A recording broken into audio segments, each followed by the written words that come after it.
That's right. Oh my gosh. I think I did that right. Did I put that on the right time? Greetings, everyone. I hope I put the right time in.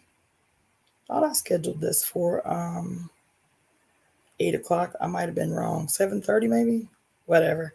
Anyway, I'm here now. I thought I scheduled this for 8, but it looks like I might have scheduled it for 7:30 because everybody was in here all kinds of times. Anyway, my name is Cassandra Floyd, also known as the Daughter of the Fates. I very, very literally just finished my, what the heck?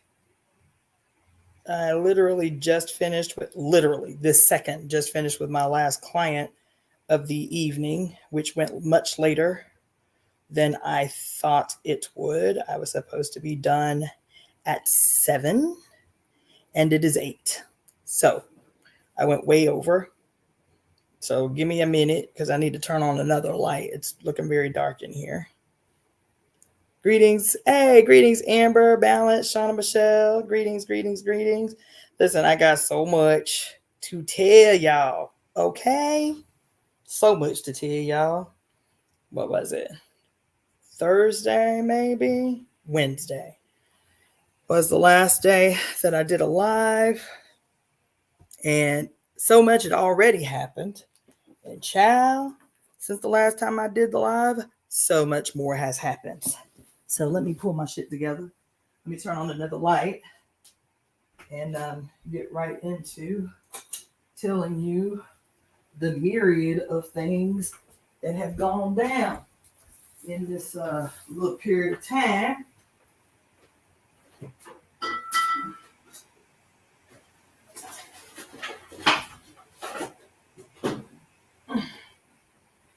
I'm coming. Okay, so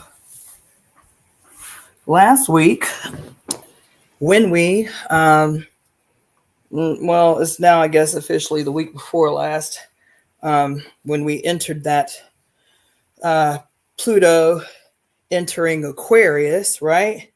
And kicked off with a bang. And y'all all know what happened last week in my own life that y'all helped me persevere through, which I'm still in the process of trying to send out thank yous and make sure I got everybody that had wanted to get readings and so on. So that's a reminder. If you sent a contribution through Cashapp, for some reason, Cashapp does not show what your email address is. So if you sent me a Cashapp and you were wanting to pay for a reading, please email me at releaseheartcenter@gmail.com, because otherwise I don't have a way to get in touch with you. Cashapp does not show the email address that corresponds with your account. So I got several Cash Apps from people, and I don't know if they were just straight contributions or if you were looking to, get a reading from me. So email me at releaseheartcenter@gmail.com so I can know, that's some things I'm still wrapping up. So I did several readings this week, several sessions this week, but let me tell you what happened. Okay. So y'all know what happened. Did the fundraiser. I'm safe for the time being. Greetings, Marie, Carly. Did the book club. That was awesome. You feel me?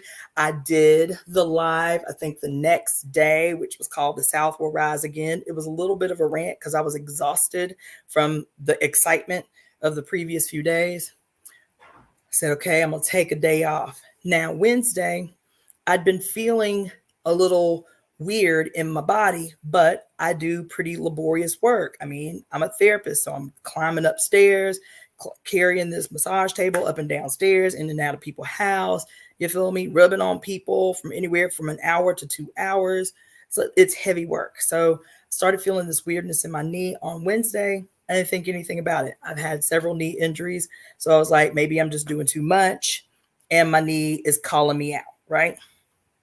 Baby, by what's today? Sunday? By Friday, I could not walk.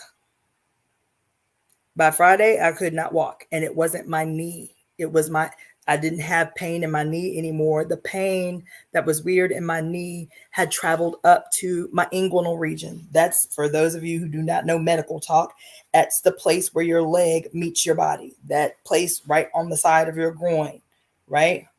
And the pain was so excruciating.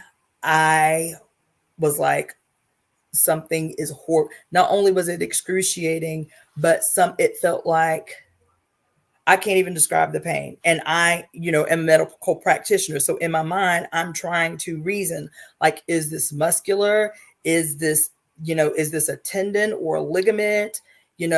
What is going on? So my default is to do what I know to do. So I'm doing acupuncture on my leg. I'm doing cupping on my leg. I'm doing localized massage. This was when I woke up on Friday and my leg was so jacked, I was having a hard time getting out of the bed. No problems like this before, ever. Nothing even closely related. So it was brand new. I was like, what the fuck? And so I'm doing the cupping, I'm doing the massage, I'm doing the acupuncture, and I am getting no relief. When things go that hard, I'm like, fuck it, let me take a muscle relaxer. I take a muscle relaxer. So I keep certain drugs in the house for emergencies only. I don't like pills. I don't do pills, but I've had them in the past for different things. So I keep them in case. It was that bad. I was like, let me take a muscle relaxer. It helped 0%. I was like, okay, this is serious, right? So I take an aspirin. I chew up an aspirin because, aspirin can act like a blood thinner. Because I'm telling you, at this juncture, especially since the thing started in the back of my knee, I'm like, okay, because of what happened, because of me needing to do this fundraiser to make sure I didn't get kicked out of my place, I had been for days sitting in front of this computer from Monday, when I first sent y'all the email, from Monday to Thursday, sitting in front of this computer, typing, researching, what to do, this and that, for hours and hours and hours. One day I was up in here, got to the computer, said, okay, I'm gonna sit down here, do a little something for a few hours, right? Before getting up and going outside. I sat in the same spot that I'm sitting in for 6 hours before I even realized. I was like, and before I knew it, I was like, damn, it's almost dark outside. Like, what the hell? I had not gotten up from the seat, which is not like me, but I was in the zone. So by Friday, when this thing started happening in my leg, I'm like, oh my God, I have been sitting in this chair. Usually if I'm sitting any period of time, I'll get up, I'll move around, I'll bend over, touch my toes, run down my stairs, come back up my stairs, go back down my stairs, come back up my stairs. You know what I'm saying? Like the same shit I counsel other people to do. If you have a job where you're sitting long periods of time, move your body at the top of every hour.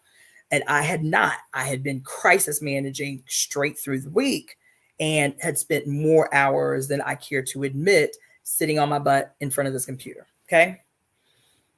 And so when I got up Friday and I was having this pain in my inguinal region that literally felt like somebody had taken a dagger and stabbed right into the joint, I was like, oh my God, I am experiencing deep vein thrombosis. For those that do not know, deep vein thrombosis is caused. It is like a circulation issue. It is caused when a person is sitting for long periods of time without moving and without getting up. Okay. What happens is a clot will form in the deep veins behind the knees or in the ankles. And then that clot will start to move or travel up that vein.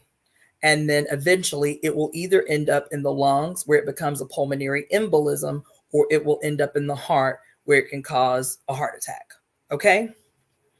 So this pain, especially since it had moved, I think that was the concern, was like the pain that I'd felt in my knee a couple of days before was completely gone.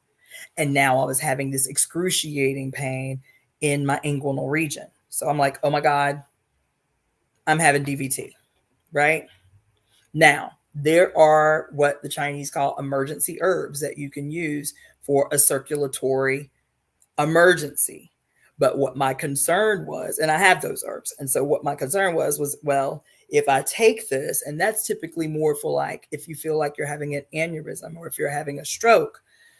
But my concern is if I take this herb and all it does is dislodge this clot, am I going to have a pulmonary embolism? So I go to the emergency room, and anybody who knows me knows that is not some shit I take lightly. That is not some shit I do easily. I don't fuck with the emergency room. Um, Kyle, the, what is that? I don't know my Roman numerals well. Is that the sixth? Kyle the sixth. I don't know my note, but Kyle, I see you on Twitch. This is just what the title says. It is a temple reading because I did a reading for the temple, but right now it's just an introduction and updates. So anyway, so DVT is very serious for people who do not know what DVT is or what it looks like. We've seen it, even if we don't know we have. We've seen videos or heard horror stories of people who've gone to the emergency room for something else, for something unrelated, and they end up sitting these people, warehousing the people in the emergency room for hours and hours and hours waiting to see a doctor, and then people end up dying in the waiting area because they've been sitting so long that they have formed clots behind their knees that have caused pulmonary embolism or a heart attack, right? So DVT again is that clot. And I've talked to my clients about this all the time, where there's this new idea in the medical world or in the medical field called sitting is the new smoking. Sitting is the new smoking. So this idea of sitting having just as much of a negative health impact as smoking comes from primarily like the gaming world, right? So that's why all of a sudden you see this explosion in these like really expensive ergonomic gaming chairs. It started because a few years ago, the first time I heard about it as a health professional was maybe 2008-ish, where I read an article called Death by Netflix. Death by Netflix. It was a medical journal article called Death by Netflix. And it was talking about the same thing, how Netflix was still relatively new at the time, and people would sit and binge watch their favorite television show or whatever.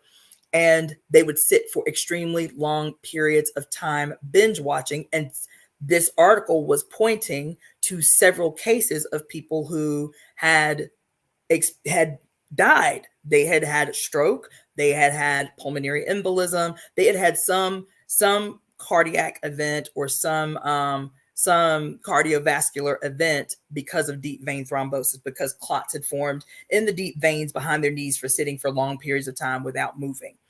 Gaming was another place that started to be seen a lot, and in much younger people, right? You're talking about, young adults in their early 20s and even 30s having deep vein thrombosis and dying because they would be gaming on end without getting up. That's when you started to see the development of these like really high-end ergonomic chairs, whatever. So deep vein thrombosis is the basis behind this new phenomenon that they're talking about when they say that sitting is the new smoking, in terms of the extremely dangerous impact that long periods of sitting can have on a person, even resulting in death, even in the young, even with people with no history of cardiovascular disease or issues, right? So of course, I never default to worst case scenario, right? So as soon as I started having this pain, of course, I'm defaulting. I'm going to do some cupping on my leg. I'm going to do some acupuncture on my leg. I'm going to get up. I'm going to move around like, yeah, I've been bullshitting. I've been sitting in this chair way too long. You feel me? So when I end up in the emergency room, that I'm like, oh my God, this is serious. Like I can't, because once you form a clot, like that's it. It's serious, and time is not your friend. So I go to the emergency room on Friday, and they do an ultrasound, just like, you would to determine like the sex of your baby or whatever. They do a localized ultrasound from the back of my ankle, behind my knee where it started, all the way up to the inguinal region. They was like, girl, your arteries and your veins is fine. We don't know what the fuck is wrong with you. I was like, but you see that I am hobbling. You see that the pain has gotten worse since I've been here. So can y'all tell me what the fuck is wrong with me? If it ain't DVT, like, yeah, it's not DVT, but like, tell me what the fuck is wrong with me. They were like, but there ain't no more tests that we can run here that can tell you what's wrong. We don't know what's wrong with you. I was like, they was like, are you sure it's not muscular? I was like, I just told y'all I'm a medical professional. There is no pain upon touching. Like, I can dig in, I can palpate at the joints, I can palpate at the ligaments and the tendons. There's no pain or tenderness to the touch, but I can burrow in and feel exactly where this sharp stabbing pain is. And it's a burrowing pain that does not feel like a joint or it's burrowing, it's throbbing. And that's why I was like, it's got to be circulatory, because I could feel it, whatever this was, against the fucking pulse of my inguinal vein and shit. Child, they let me walk. Listen, when I tell you I could not walk, okay, I'm literally holding the wall. It took me 20 minutes to get from the emergency room door to my car, which was parked a few feet from the door. It took me 20 minutes. Nobody brought a wheelchair. You understand? I'm literally holding on to the wall, trying to hobble and drag my leg behind me to get to my car. I had to use my hand to literally pull my leg up to get it into the car. I was like, what the fuck am I going to do? I don't take pain medication, so it wasn't a big deal. I was like, y'all got some ibuprofen or something I can take? Y'all see how I'm walking? You understand? Nothing. So they were like, when you get home, take some Motrin or some ibuprofen and see if that helps. So I get in the car and I sat there for a minute. I was scared to leave. My blood pressure was through the roof. I was like, my blood pressure is through the roof. Something is wrong. You understand? My blood pressure never gets that high. My blood pressure was like, it was like 197 over 117. I was like, y'all literally gonna let me leave the hospital like this? They were like, well, it's because you're in the hospital that your blood pressure is so high. People get scared. You were really scared because you thought you had DVT. And so that's probably why but it doesn't matter why my blood pressure is that high. My blood pressure is 197 over 117. So y'all literally gonna let me walk out of here and have a stroke in the parking lot? Is that what's gonna happen? I was like, do y'all have like in-house emergency blood pressure medications that somebody can take to lower their blood pressure or something? But don't you have blood pressure medications at home that I haven't taken in a year? You know what I'm saying? Like, what the fuck? So anyway, let me see what y'all saying.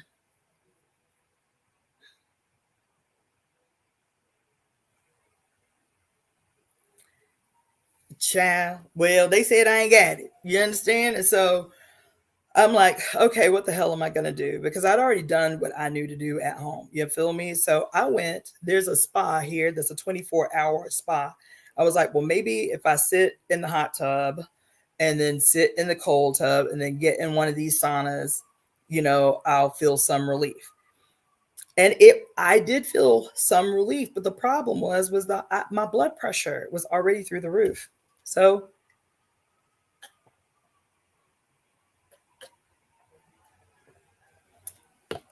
when I got out, I was like, oh my God, I done fucked around here. I'm gonna have a heart attack. The room was spinning. Like, it felt good while I was in there, but the hot tub had me on one. Long story short, I ain't got to give y'all all the details, but anyway, what had happened was the sauna that I decided to go into was it's a Himalayan salt sauna. The whole thing is made out of giant bricks of Himalayan salt. The whole wall, the ceiling, everything is made out of these giant Himalayan salt bricks. And then on the floor is millions and millions and millions of Himalayan salt balls about that big, right? Just millions of them. And then you just lay in the Himalayan salt balls, and the room is like 110 to 115 degrees. So I laid, on the side where my leg was jacked up, and I just started piling them Himalayan salt balls all over my leg. Like, I'm literally laying in the salt balls like the salt balls are a blanket. Okay. And then I sat in one of those massage chairs, right, that have the little, just you put the coins in it and just like a straight up massage chair.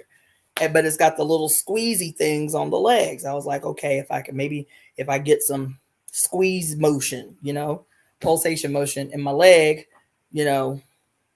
I'll be all right. So between the Himalayan salt balls and the squeezy motion and I put enough money in that thing to make it go for like 45 minutes.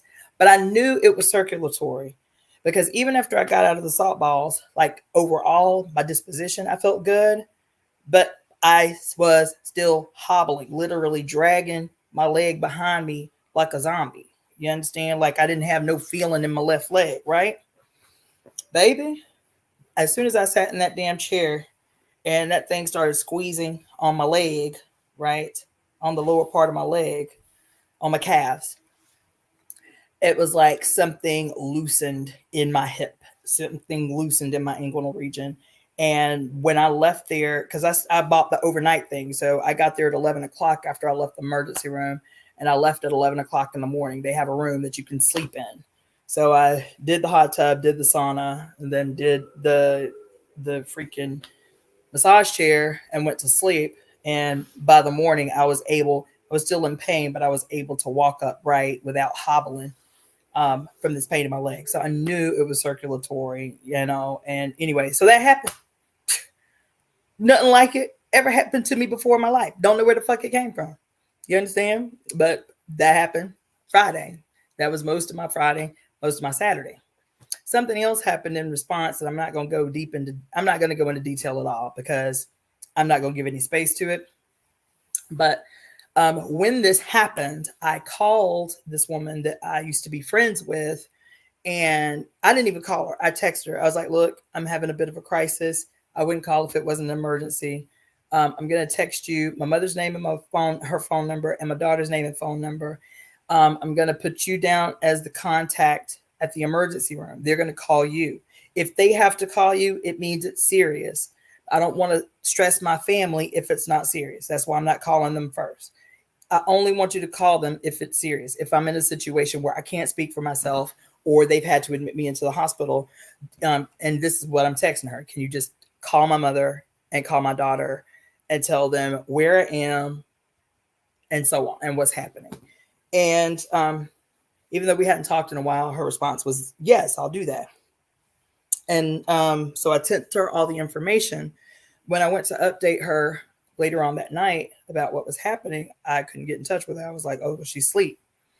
The next day, she sent me a long voicemail telling me why she had changed her mind and she was not going to do that for me, like alert my family for me. And, I just want to tell you that I wasn't angry at this email, at this voicemail that she left. We had talked. She called me after I sent her the text. And let me tell you something. Like, the thing is people are out here. They are fearful. They are hurt. They are angry. They are enraged. They got a whole host of emotional issues that are like bombarding them all the time. And if they are in places or positions where they're in isolation, that shit might be exacerbated. There are so many people who are good people in general, I believe. Good people, you know what I'm saying? Attempting to be good people, spiritual people. But the emotional weight of what we are all experiencing can have people behave in ways that are seemingly like unrealistic, erratic, not sane. And this situation really helped me to understand that because I was not angry at all by the voicemail that she sent me. What it did help me to understand is that the way we experienced the same situation was wildly different. Wildly. Same situation, same event. The way we understood that event and our recollection of what happened in that event was wildly opposing. You know what I'm saying? And so I guess me reaching out to her we had not talked for 3 months, right? And I reached out to her and I told her honestly why I reached out to her. I was like, you are the only like black person here that I have as a friend, that I have had as a friend. And even though we haven't talked, because I told y'all about what happened. She got upset with me. And she got upset with me because I checked her. Now in the voicemail, she says she got upset with me because, quote, I was nasty with her. What the nasty was me having the nerve to say, don't do that. Don't do that in my car. Right? That's, and the way I just said it is the way I said it to her. Because I don't, me be nasty, like that's that whole nasty thing. I said, please don't do that in my car. Don't tell me how to drive. And then we went on to do her shopping. We went on to carry her massive box of wholesale freaking produce up her stairs. Me too. We went on to lunch. Like we spent 3 hours together that day. That was at the beginning of the day where I was like, don't tell me how to drive. Like, you know what I'm saying? Don't do that. Right? And she gonna tell me in the voicemail, you stopped talking to me after that. I was like, wait a minute. I said, baby, go back and check your texts. I said, I sent you 3 or 4 texts that you didn't respond to. And that was the last I heard from you. So I was like, because I asked, are you good? Like, is everything okay? And I looked back in my phone. I was like, damn, that was the last time we talked. But she was like, you ain't called me since then. You ain't wished me Happy New Year. You ain't wished me nothing. I was like, sis. So when she left me the voicemail saying I didn't do all of these things, I was like, sis, I said, you need to recall that you are the one that ended communication with us. I reached out. You apparently this thing that to me was inconsequential. Like, just don't tell me how to drive. Like, don't ask me for a ride because you don't know how to drive, and then sit in my car and tell me how to drive, right? And so I sent her a response back. I was like, well, it's obvious that we have 2 totally different recollections of what happened. And for me, it did not seem serious enough for our relationship to end. But in her mind, me reaching out to her to say, look, I am having a crisis. And I texted her because I didn't know if she would answer the call. But I texted her. I said, I'll be honest. The reason I'm texting you is because I don't want anybody non-African calling my mama if it's an emergency. I want us to alert my mama. It was, in my mind, it was that simple. Plus, she and I had already had a conversation about being Black women here in this city by ourselves with no like immediate connection to other Black people, right? And so recalling that conversation, I texted her. I said, 1 of 2 things is going to happen. She's going to respond to the text, or she's not going to respond to the text, and then I will have to figure something else out. She responded to the text by calling, and then we started talking. She's like, what is going on? And I told her, and she was like, okay, I got you. And then the next day I tried to call, and she wasn't answering my call, and she wasn't responding to my text. Next thing I know, she sends me this long voicemail about how she felt like the only reason I reached out to her was to siphon her psychic energy. Well, I'm a powerful psychic, and I felt like the only reason you reached out to me was to siphon my psychic energy. I said, baby, I said, it is clear that in the time that we've spent with each other, you absolutely do not know me. I said, despite the fact that in the time we've known each other, I haven't asked you for a single thing, not once. Not a psychic reading. She is a very successful psychic. She is a very successful medium. Like, she makes 6 figures, successful medium. And in our time together, not a single time have I asked her for advice, her opinion on this, that, and the third. Nothing. Not once. But in that same period of time, I have helped her pack. I have helped her box up stuff, move stuff up and down her stairs, take stuff to be returned at this place and that place. You understand? Take her to and fro because she don't know nobody. Let's go hang out somewhere because I don't know no culture in this city. I don't know anybody in this city. Come on then, girl. Let's go to the beach. Come on, girl. Let's go over here. Oh, let me show you this. Oh, let's go to this concert. Let's go to this. Let's go to that. Not once in the time she's been here have I asked her for a single thing. Not nothing. And the first thing she's going to say on this voicemail is the only reason you reached out to me is to siphon my psychic energy? Baby, you are paranoid. You are paranoid. And you obviously do not know who I am. You cannot have learned anything about who I am in any time that you've spent with me to assume that. That is not who I am. That ain't how I roll. That ain't what I do. And if you are so certain about what it is you do, then you would know. There ain't no way for me to siphon no psychic energy from you if you are as squatted up as you say you are. This is the one Black woman that I have had a regular ongoing relationship with in this city. I said it's a shame in my response to her. I said, it is a shame that something as seemingly simple as what happened. I said, because we've had quirks before. I said, but I always chalk the quirks up at she's from New York. I'm from the South, and I've had relationships with people from the Northeast many, many times. And so I know that there are cultural differences. And so I never take no shit like that personal. I know it's just us working the kinks out of us getting to know each other. That's all. You know, no shade.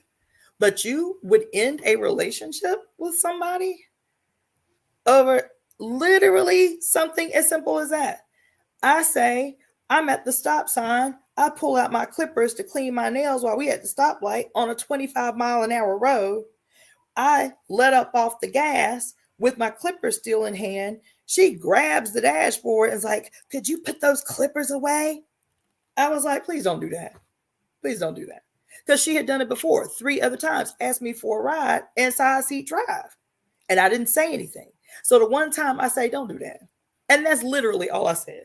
And then I put the clippers away because she was uncomfortable. Then she went on a diatribe about how, yeah, I know it's your car, but I ain't got nobody here and I ain't got no insurance. Or if we get in a car accident, I'm just fucked up. I was like, yo, I said, I get it. The clippers away. Right?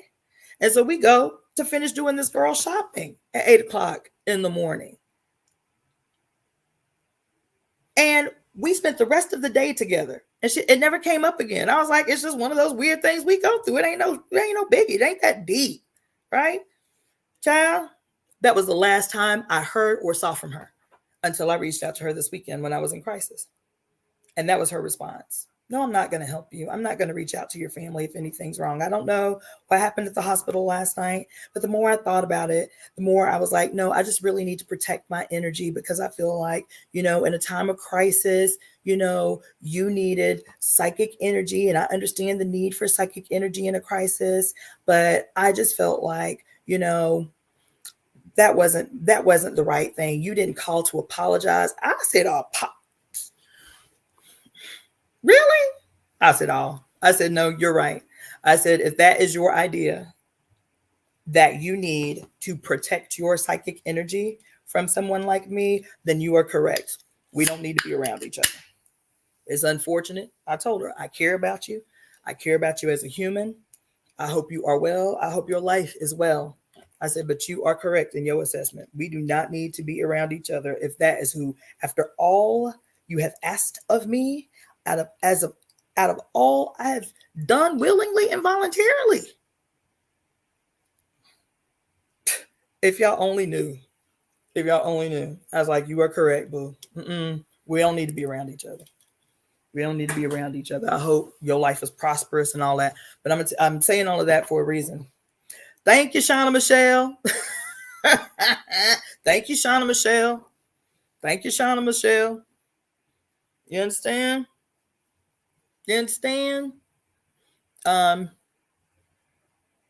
Somebody said, Shauna Michelle, I need examples of siphoning. Thank y'all. You think humanity would supersede any trivial conflict? Nope, apparently not. That's what I'm saying. I'm telling y'all this story. She seems insecure, sad that in her success, she can't see the truth of your intentions. Listen, it was deep. but it was a lesson I needed to learn. I'm gonna tell you, I hesitated texting her because we have not communicated since October.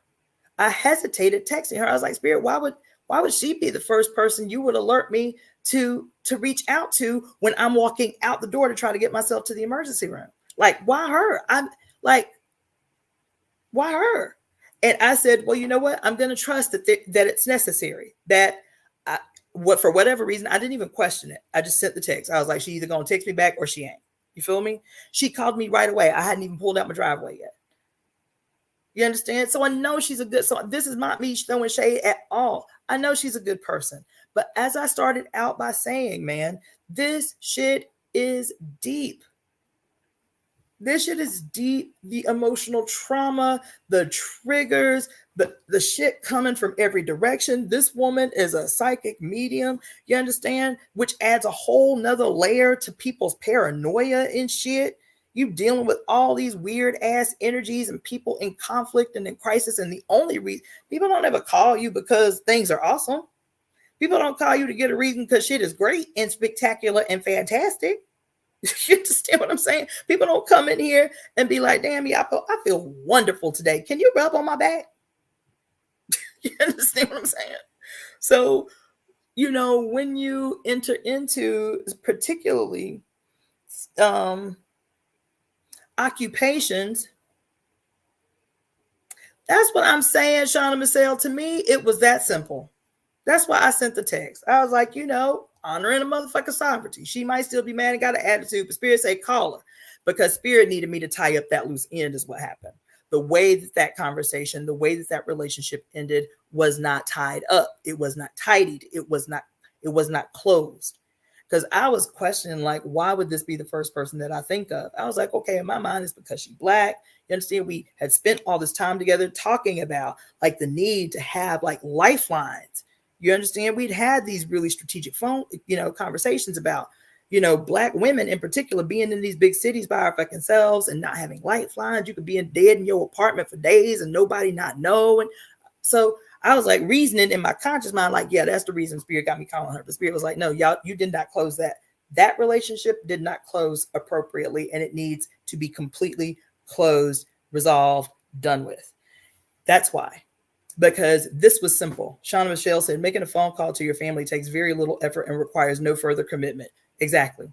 But she took the time to the next day to send me a long 3-4 minute voicemail, word vomiting all over the place about how I'm some kind of, I'm way wildly paraphrasing, but the way she made it out was like I was a psychic vampire or some shit, just mooching off her energetically. Girl, the fuck? The fuck? Never asked her. And she was accustomed to it. She would tell me how people, quote, friends would be around her asking her advice all in the form of a conversation to get her advice and how she tired of people energetically mooching off her. And I get that. That ain't never no shit I ever did. Not ever. Not once. In a single conversation ever. Period. Not once.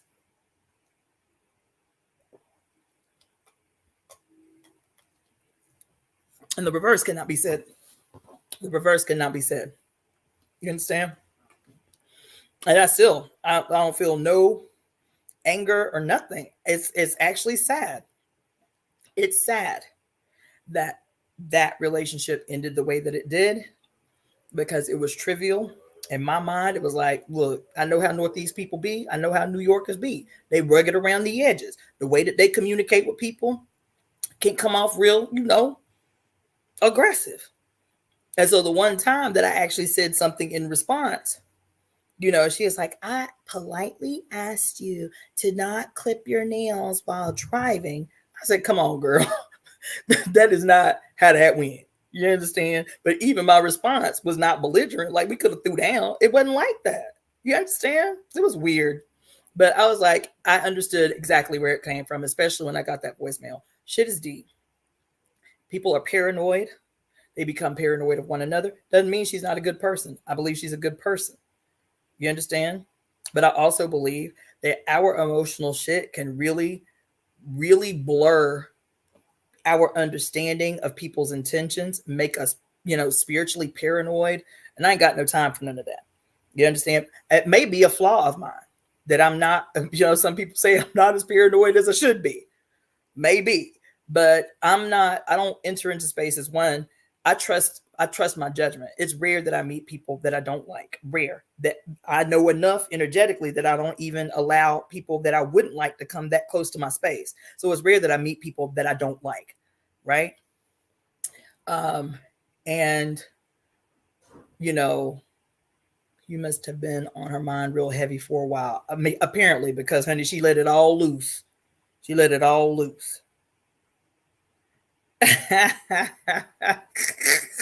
Y'all are killing me with these comments. That closures and spirit reminding you need a couple of emergency contacts in your side pocket. This is true. This is true. It's just unfortunate. I like the woman. You understand? It is unfortunate. I like her. I think she's sharp. You know what I'm saying? I like her. And apparently this was not something that she could move past. And I was not giving no apology. I didn't owe her an apology. That ain't no shit I'm giving up. Because y'all know me by now. I'll be quick to say, you know what? That was fucked up. That shit I did, that shit was fucked up. I do it on here. But I'm not just here. This ain't for show. I will call someone on the phone and say, you know what? That shit I said, even if I felt like I was right, the way I came off was not cool. It was inappropriate. I apologize. I was fucked up. I don't have no stakes, man, especially if I do what I do. If I say that I give a damn about human beings, I don't have no stakes. Like my pride doesn't have any stakes in like proving I'm right or no shit like that. If I would have been in the wrong in that car, I would have apologized before that girl got out my car. I would have apologized before she got out my car. It wouldn't have gone that long. And the fact that she ghosted, I said, boo, you ghosted. I didn't. I kept trying to reach out to you. You ghosted. I did not. And as far as I was concerned, she owed the apology. But I wasn't looking for it. For me, it wasn't that deep. Just don't tell me how to drive when you asking me for a ride. You feel me? It wasn't that deep. But apparently it was deep for her. Deep enough that she ghosted and then had this partial recollection of what the fuck actually happened and who the fuck actually ghosted. You haven't called me in 3 months. Then you send me a text asking me to call your family. She went off. I was like, damn, it's a damn shame. It's too bad. Because I like the sister, man. It's too bad. But that's one of the things I've been telling y'all about. Y'all got to get comfortable with the idea that sometimes, especially now, shit, it just becomes clear. People's pain, people's isolation, people's paranoia, the emotional burden that people suffer, it comes out in crazy ways. And you can't take that shit emotionally, like personally. I said what I needed to say. I wished her well. I was like, I hate that this is the conclusion that you've come to and that this is how you see me. But this is clearly something that has everything to do with you and nothing to do with me. So you're right. If that's the thing that you think that I texted you in an emergency to siphon psychic energy off of you, girl, then you going through some shit and that's your shit to work through because that ain't got shit to do with me. That is not a reflection of me. That's not even a reflection of the kind of relationship that we've had. Anyway, she probably gives so much of her psychic abilities that she feels that she deserves to take from others. I don't even know if that's it. I feel like what I experienced with her this weekend was really like, again, people who do this kind of work, people who do any kind of energetic work, whether it's putting their hands on people, her business is completely, like online. She doesn't see people face to face. She does these readings and back to back to back to back to back to back to back to back to back all day. This girl is constantly back to back to back to back all day. And it's like I said, the gravity and the quality of people that are seeking readings from her. She's told me some of the kinds of readings that she's done and she's taken, and she's threatened for as long as and we haven't known each other that long. We haven't known each other a year, But she's been threatening ever since I met her. Like, I'm not gonna do this shit forever. I'm trying to get the fuck up out of this, like right now. I'm trying to stop doing this. And I hear a lot of healers saying that right now. Whether they're, energetic, spiritual healers, or whether they're hands-on healers. This shit is people's emotional shit is getting heavy. It is getting burdensome as fuck. And I met too many healers from too many different, arenas saying the same thing. I cannot do this shit anymore. I cannot. People are suffering emotionally and energetically and spiritually, and they are looking for some place to dump those massive burdens. And I can't do the shit no more. I've heard her say the same thing. I'm coming out of this work. I'm not doing this shit. I've been doing this shit 10 years. I'm not doing this shit no more. Let me figure out how the fuck to get up out of here and still make this money. And I hear it. I've been threatening it for a long time. But that shit can be a lot, especially the particular area, the particular type of work that she does, man. Some of the stuff she done told me in terms of readings, I'm like, oh no, that couldn't be me at all. Nope, couldn't do that. I admired her. That shit that she do, I could not do. I couldn't do it. Couldn't do it. She from New York. Again, Chloe Dior, that I get, but you know what? She from New York. I done met a lot of New Yorkers who ain't never learned how to drive, who ain't never got a driver's license. You understand? They do what they do. She get around, but once we met each other, it was like we literally live, like she literally lives 6 blocks from my house. I was like, when she moved to the city, I was like, damn, this is crazy. You live like on the same road that I live on, 6 blocks down. And so I was like, yeah, don't be spending that. She was spending damn near $100 a day on Ubers and shit. I was like, don't do that. I'm right down the street. You know what I'm saying? Don't be spending that kind of crazy. It gets expensive taking Ubers in the city. And I did that shit for a year. It's like, don't do that. I'm home during the day. Buzz me. You need to go to the store or some shit? Call me. I'll take you. You want to go kick it somewhere? Cool. I'll take you. I know the spots to go. So that wasn't my issue. Like her, calling on me the way that I told her she could. That wasn't my issue. I know a lot of New Yorkers who never learned how to drive, child. So that ain't too far out the realm. And she was paying for Ubers and shit when I met her, but it was like, why do that? You black, you female, I'm right down the street. Like, call me. You know what I'm saying? I'm home. I ain't doing shit most of the time during the day. I don't work till night. Give me a call if you need to go run some errands or do some shit close by. I got you. So for me, it was a non-issue. I would do that for anybody. You know what I'm saying? But I was really, I was like, yeah, I got, because listen, I'm telling you, you got to go looking for black people in LA. I keep telling y'all that shit. I ain't joking. So I was real hyped when the sister moved down the street. I was like, okay, I got somebody to go kick it with, go get some drinks with, go to the club, la, la, la. You know what I'm saying? We were kicking it a lot. And I guess that was it. And I was like, damn, that sucks. But oh well. Anyway, I didn't mean to talk about that long. My reason for bringing that up was, again, to talk about this year that we're in and how people are burdened. I've been hearing that word, burdened, a lot. People are burdened. People are emotionally exhausted. And these lunatics who hold the reins on power are not letting up. They are not letting up. They are like literally taking a red hot poker and just jugging the already downtrodden. Just poking. Every opportunity they get, just poking. And so people who are already traumatized from 3 years of COVID, never had any recovery time from that. No emotional collective recovery time from that. People who are watching, unfortunately, a lot of you are watching every day this bullshit unfold with this bullshitting ass election, this bullshitting ass election year, these bullshit candidates. You understand?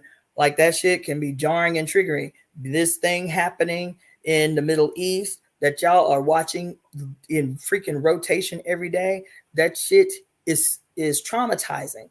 This shit happening in Congo and y'all are watching that shit unfold in real time every day. That shit is traumatizing on top of your regular, everyday, traumatizing life of pay the bills, get the kids, do the this, do the that, Every contradiction begs a resolution. And that contradiction deepens and deepens and gets sharper and sharper until it is resolved, whether it is violent resolution or faced on resolution. And this is what we're in. And it's corresponding with the most epic period, cosmologically in human history. And I am feeling that. And everybody's feeling it in their body. People think they are crazy. No, you are not crazy. Nobody is crazy. Nobody is crazy. Everybody is experiencing the same thing. There's no way. Everybody's experiencing the same thing. The world is insane and trying to force us to seek sanity in the midst of insanity. You understand? So, nah, you ain't crazy. You are, anyway. So, I didn't intend for that introduction to take that long because I want to talk to you. There was so much more I wanted to talk to you guys about. But it looks like I might have to cut it short. But let me tell you, that ain't the only thing that happened this weekend. Me going to the hospital, this thing with this sister as a consequence of going to the hospital. It's not the only thing that happened this weekend. Told a co-worker that it's time for a revolution. She looked at me crazy because we all know it's true. Even if we don't want to admit it, we all know it's true. We all know it's true. We all know it's true, baby. And that shit is terrifying to us. It's terrifying. But I've been in here in a wormhole after I got out of the hospital. Yes, after I got out of the hospital and then came home from the spa and felt somewhat like a human. I slept for like 4 hours after I got home from the spa. Felt somewhat human. I was like, okay, I'm not going to work today. So I didn't work at all yesterday. I did work today.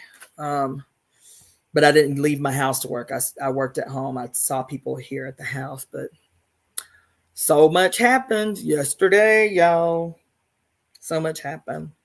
And I am trying to figure out the most direct and expedient way to, I feel like I'm slacking in my teaching. So up until a couple of months ago, y'all were used to me posting pretty profound lives every day, damn near every day. I was posting minimally 5 days a week, long 1 hour posts on, what's happening in the world, what's the topic of the day, you feel me? But once I got this second job, that changed. And so now, even when I'm looking at my little stats and stuff from a YouTube channel, I'm like, God, I got to be posting more. But I was studying when I was posting every day. I was reading, I was studying, I was analyzing content, right? And there's so much that I want to address. And I'm like, how am I going to chisel out the time to make that happen? So let me tell you one of the things. What I want to do is at minimum on my Temple of Evolutionary Emergence Facebook group. Please, I'm not posting in there for entertainment. If I post something in that group, it is because I want you to take the time to watch it. It is important. Okay. So I want y'all to remember that. If I'm just putting shit on my homepage, my Cassandra Floyd Facebook page, is because either I'm going to come back to it later or cool, watch it, don't watch it. If I post it in the Temple of Evolutionary Emergence Facebook group, I want you to take the time to watch it because, baby, let me tell you, I tell y'all all the time, but I didn't have enough time. There's some research that I've done. I've got journals and journals and journals of books that I've taken notes, but I always say that Rome never fell. The Roman Empire never fell. It just changed outfits. It changed costumes, right? The Roman Empire becomes the Holy Roman Empire, becomes the Holy Roman Catholic Church, right? And they're like, well, what about, when Rome fell? No, Rome did not fall. Rome never fell, right? And so how about All these years I've been saying that, I find this video that this dude did that sent me on a wormhole where he had all the D's, he had all the stats. And his video is entitled Rome Never Fell. Oh, it's so good. It's so good and it's so deep. It's so deep. It's like so much deeper than even I had dug into, right? So that's one. Another one that I posted in the Facebook group is by this organization called Little Light Studios. They also call themselves LED. This is a Christian YouTube channel who primarily uses popular culture. They basically do what I do. You know, I talk about how I do movie reviews, but I dig into the movie reviews to pull out the shit you don't see, right? Like my deep analysis of movies. They do the same thing, but from a Christian perspective, right? Now, why would I be watching that? Because I want to know what they think. I want to know what they are thinking. I want to know what they are saying, because they still have the attention of 200 million believers in this country. 200, that's half the population still Christian or have Christian ideation. Okay.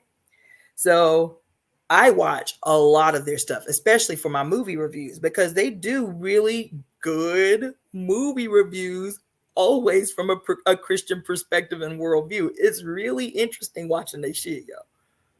I watch their shit all the time. Every movie review they've done so far, I've watched it. So I go on to Little Light Studios yesterday, Saturday, and the headline for this it wasn't even a movie review. This particular video they did. The video was called "The Antichrist Revealed in 2022 at the Commonwealth Bell Worship Tower." So this is a breakdown of an event that happened in 2022. The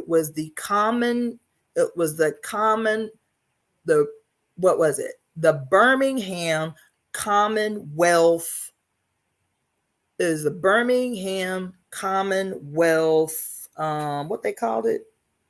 The Birmingham Commonwealth Games. The Birmingham Commonwealth Games of 2022. This video is doing a breakdown of the opening ceremony of this award show. So the Birmingham Commonwealth Awards or Games is basically like the UK's version of the Olympics. But the reason it's called the Commonwealth Games, child, is because these athletic games are all from all of the colonies, all of Britain's colonies, the Commonwealth. So the only participants in this game are from the colonies that make up the Commonwealth, right? So they have the opening ceremony, child. Now, what did I tell y'all last week about my talk with Oya back in 2018? I said 2016. I went back and watched it. I was like, damn, I meant 2018, but it's 2018. And about how Oya said what she said. How about I'm watching this video? And the opening ceremony of this video is these stars falling from heaven and landing on the earth. And one of them fall behind the house of this black woman. And she goes out into her backyard. This is a video playing at the award ceremony.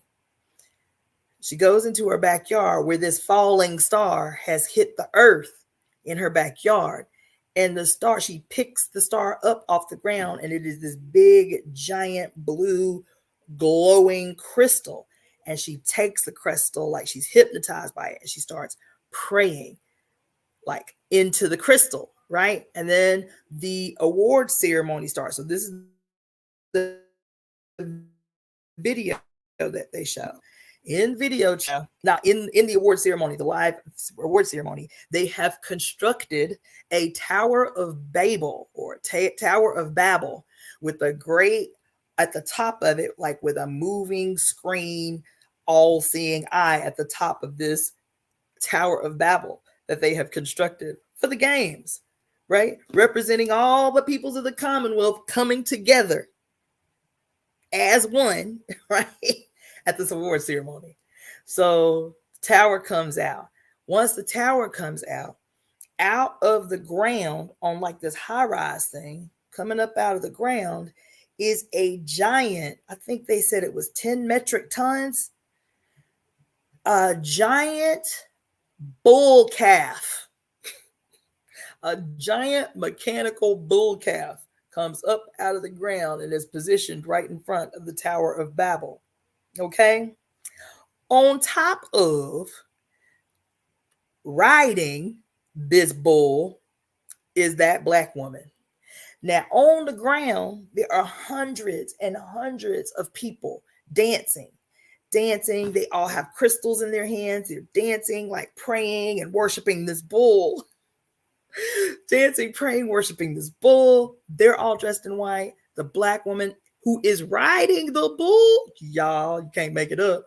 The black woman is riding the bull. All these people down on the ground, not one of them black. All these people on the ground, dancing, worshiping the bull. They all others, but they ain't black. The one black, and she black like me black. Cornrows in her hair black. Okay? Riding this giant 10 metric ton mechanical bull in front of the Tower of Babel with the giant moving all-seeing eye at the top. Okay? The event happened on the 8/8 portal. It happened on August 8th of 2022 that they got this black woman sitting on top of this mechanical bull with scarlet and purple lights flashing on she and the bull. So even though she's wearing all white, as the lights are going back and forth in color, it looks like she's wearing a scarlet and purple clothes, and the bull is purple and scarlet back and forth, right? And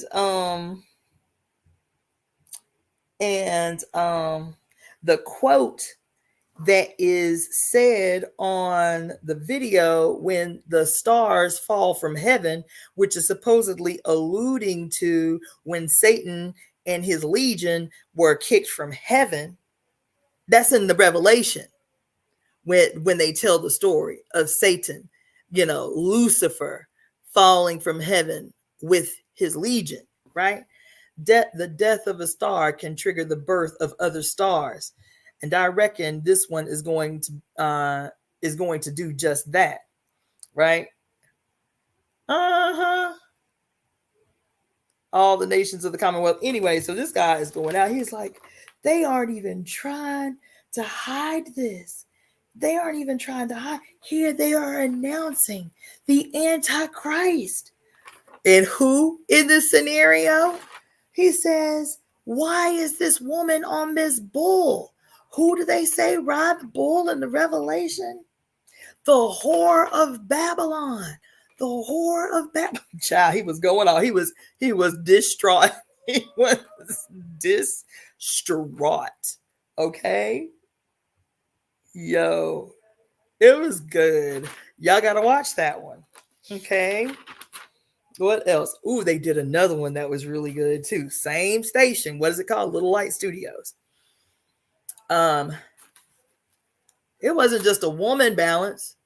Of all the hundreds of people that they had dancing around this bull, the only black woman in the entire crowd was the one sitting on top of the bull.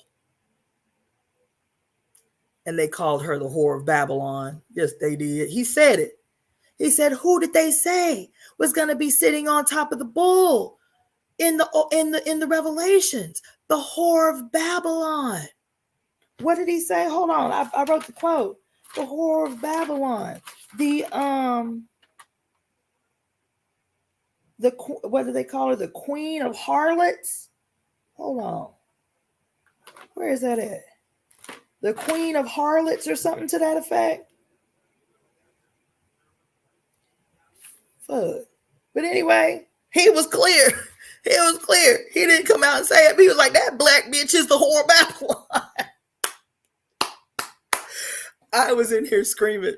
He was mad. He was mad. He was like, why that woman sitting on top of that bull? Do you not think she know what the revelation? Do you not think she don't know what the revelation say about she who sitteth upon the bull? I know what it say. That she is the whore of Babylon, the queen of harlots, who drinketh of the blood of the saints of Jesus. Huh? Who is draped in the iniquity? What, draped in her own iniquities or some shit? Child, please. He was hot, but he was clear. He didn't have to. He didn't say it because he a white boy. He don't want to get in too much trouble. He didn't want to say that black bitch sitting up on top of that bull, but he knew exactly what he was saying. He knew exactly what he was saying because everybody on the ground was some other race, primarily white, but you had other people of color on the ground. But I'm telling you, she was the obvious only black person out there. They had her sitting right up on top of that bull, baby. They damn sure did. And then I tell y'all what my mother says to me in ceremony in 2018. She said, make no mistake, baby. It's on and popping. That's what she said. Anyway, so they did another one. It was called Disney's Candy-Coated Witchcraft.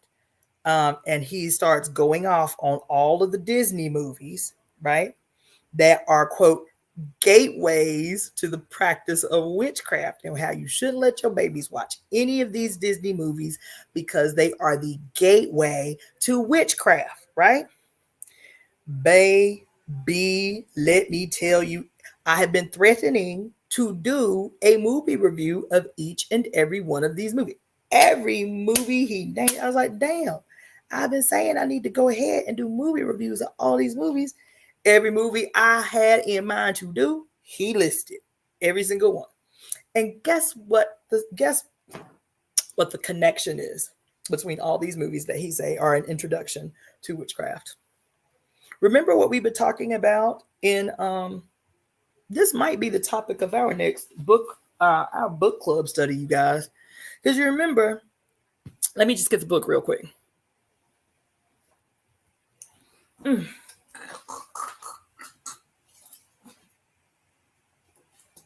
Remember in the book, Pure Lust, Elemental Feminist Philosophy, that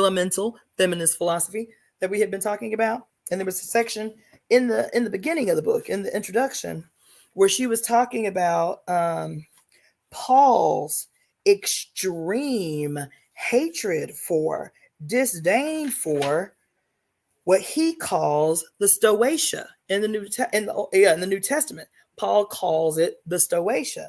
Well, the Greek word Stoatia literally means elemental spirits.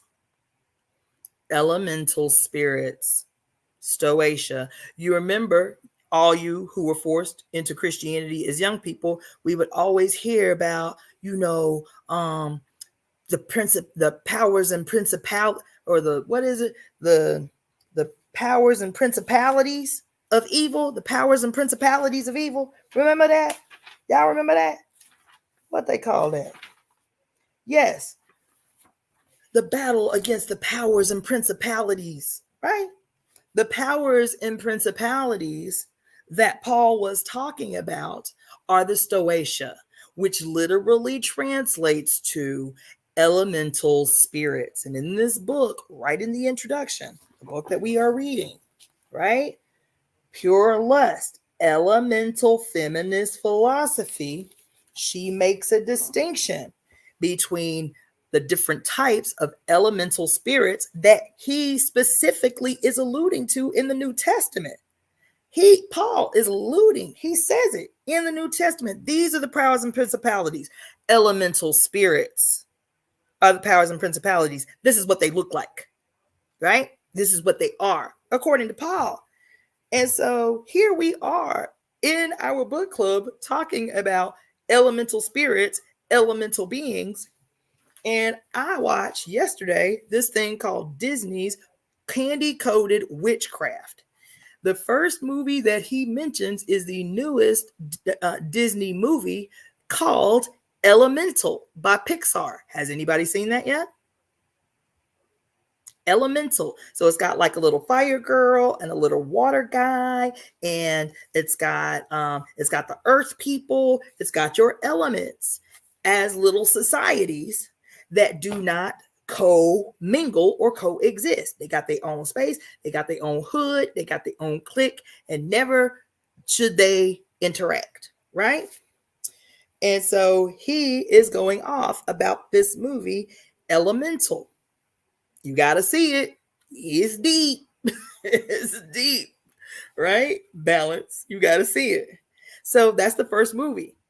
Then he goes into naming off movies before going into the movies. Pocahontas is in this list. Frozen is in this list. Raya and the Last Dragon is in this list. Moana is in this list. Cinderella is in this list. Snow White is in this list. What else? Are y'all seeing anything, any strands of commonality in this list that he has presented? What else? And then he talked about old shows that, quote, prepped people for witchcraft. Captain Planet, The Avengers, A Wrinkle in Time, Dungeons and Dragons. You know what I'm saying? So he's going, and the common thread that he pulls between all of them is all of them in some way are talking about the elements. The element in his mind, the acknowledgement of the elements is the quickest and most direct route to the practicing, quote, of witchcraft leading to Satanism, right? The elements. So in Pocahontas, for example, exactly, Balance, exactly, yes. When he's talking about elemental spirits, when he's talking about the elements and how they're focusing so much on the elements, elements is a buzzword. It's a dog whistle. Because every time you talk about elements, you're talking about females. They're talking about females. They're talking about feminine energy. They're talking about their hatred of the earth is what they are talking about. Okay. And so he talked about Pocahontas as the first one that he did the deep dive into. He was like, here she is talking to quote, the mother tree. And the mother tree is telling her all the answers that she needs are in the elements. Listen to the wind. He is mad, baby, when he is doing this little dissertation, telling her the answers are in the wind, right? She's talking to animals. I said, oh my God. Yo, he is like, and so here this tree is, this spirit of the tree is talking to Pocahontas, and the tree tells her all the answers that you need are in the elements. Listen to the wind for the answers that you need. Not listen to the Lord Jesus Christ and our Savior. No, listen to the wind. Yo, okay. So he's mad. He's not mad about anything else in Pocahontas. He's not offended by anything else in Pocahontas. Really? Mr. Christian, Mr. We the good people who tell y'all what good and evil is. There ain't nothing else in Pocahontas you found offensive. Nothing else that you found a little bit suspect about that movie. Nothing else. No other occurrences in Pocahontas that would have a good-hearted, good Christian be outraged by. Nothing else. Really? You mad about a talking tree and a girl who can hear the wind and talk to animals. That's what you mad about in that movie. You understand? I found that so intriguing. Okay. Then Frozen. Now, we just talked about Frozen the other day.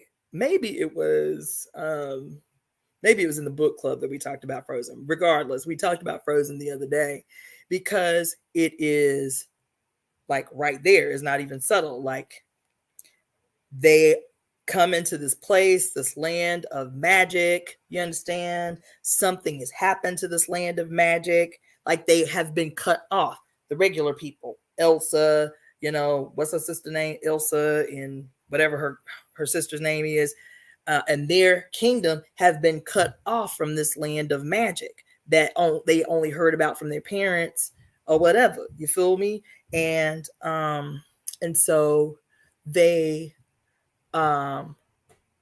when they go to figure out what's happening, because Elsa starts hearing voices. Oh, voices came up a lot. Voices, the voice, find the voice, hear the voice, listen to the voice. The voice calls me. Listen, hear. That was a common theme in all these movies, and he pointed it out. Mr. Christian pointed it out. What is it about these voices that they're always hearing? What is it? Is it an evil spirit that they're hearing? This is what he said, y'all. This is what he said. He said, in all these movies, they're talking about the voice. Follow the voice. Hear the voice. Listen to the voice in these elements. He's like, this sounds demonic to me. What voice? From where? Whose voice is it? It sounds like demonic to me, right? So he going up. That was a big theme. What is the book that we are reading about? What is the primary takeaway from Pure Lust? It is about unleashing the imprisoned voice of women to have the power to name and rename everything, right? That this power that has been encaged in women has the potential to what? She says, be globally contagious, facilitating the much needed exorcism that we all must go through to purge our spirit from this shit that has been imposed on us. And that the voice is the way to do that. The voice of women is the way to do that. This boy was big mad about the voice. He said it over and over and over and over again, right? So Frozen, he talks about Frozen. He goes in, right? What else? Oh, another theme that they were very mad about is like, he said it so much. He's like, Jesus is the way. That's it. Jesus is the way. So another common theme in all of these movies is like, I am the way. Like the only way to my future is me. I am the way. And that is not of Jesus. That is not what our Bible tells us. Our Bible tells us Jesus is the way and the life. Child, big mad he was. So he starts quoting all these scriptures, or whatever. The talking to animals thing, he was big mad over. You feel me?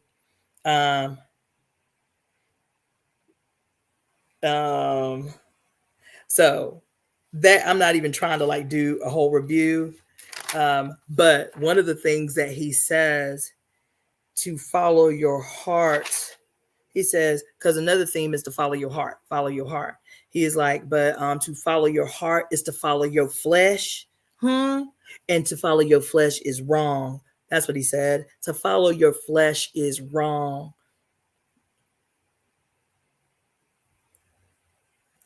Ooh. Solitary Wisdom says, don't Christians say to listen to the still small voice? But if it ain't Jesus' voice, it's got to be a demon. Feel me? It's got to be a demon if it ain't Jesus' voice. You understand?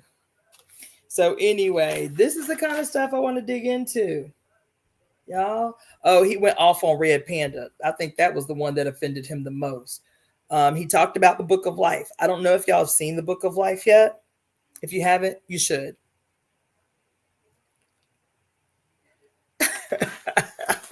Solitary Wisdom is on here delivering a sermon, y'all. Listen. But see, these are the scriptures that we need to know. It is, after all, Book of Contradictions. You understand? If you haven't seen the Book of Life, you should watch it. It is really, really good. It is extraordinary, right? He went off on the Book of Life. He went off on the Red Panda. That was probably the one that he went off the most about. The Red Panda. What is the movie The Red Panda? Was it called Turning Red? Yeah, about the Red Panda. Yeah, he went off about that. They did a whole episode on the Oscars. That was good. Mm-hmm. And then the other guy that I was telling y'all about, who he did several videos that I watched last night. I sat up here last night, crack watching this guy's videos because he did one on the true origins of Christianity. He did one called Rome Never Fell. I'll post all of them in the Temple of Evolutionary Facebook group. They were good. They were really well done. And again, now I am always watching these because we need this information, but still to be told from our peculiar worldview, not only from people, from the colonized world. We need that. From the political world, we need that. Not even just the people of color world, but from the worldview of women. We need access to this information so that we can retell these stories from our peculiar worldview.